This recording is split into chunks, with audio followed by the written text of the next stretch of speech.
గత కొన్ని నెలల క్రితం కోటి రూపాయల అభివృద్ధి పనుల నిమిత్తం నిధులు కేటాయించామని ప్రకటించి నేటి వరకు అభివృద్ధి పనులు చేపట్టకపోవడంలో ఆంతర్యం ఏమిటని పిఠాపురం పట్టణం అగ్రహారం ప్రాంత ప్రజలు మున్సిపల్ అధికారులను నిలదీశారు.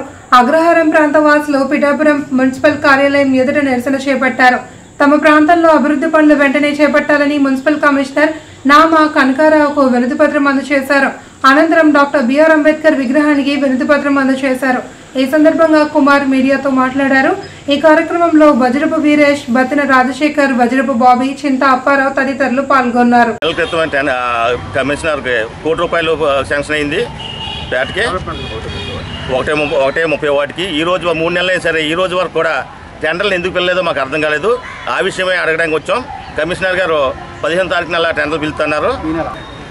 ఆయన చేయలేని పక్షానే మేము భారీ జనాలతో వచ్చి ఇక్కడ కుటుంబాలతో పాటు వచ్చి ఇక్కడ వంట వార్పు ధర్నా కార్యక్రమం చేయాలని నిర్ణయించుకున్నాం. మేము దయించి మరి కమిషనర్ గారు ఆపుతున్నారా, చైర్మన్ గారు ఆపుతున్నారు, లేదంటే రాజకీయవేత్తలు ఆపుతున్నారో మాకు అర్థం కాదు.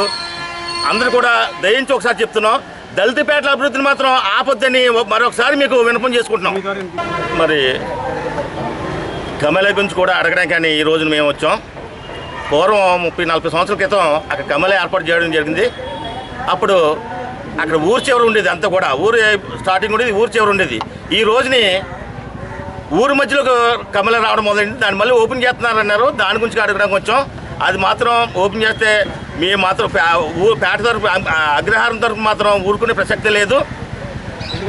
ఎందుకంటే దానివల్ల అనేకమైన జబ్బులు రావడానికి, పేటకి జబ్బులు రావడానికి ఆవిష్కారం ఉంది. దానివల్ల అది ఆయన కూడా స్పందించారు. వేరే స్థలం చూసి అక్కడ మారుతున్నారు.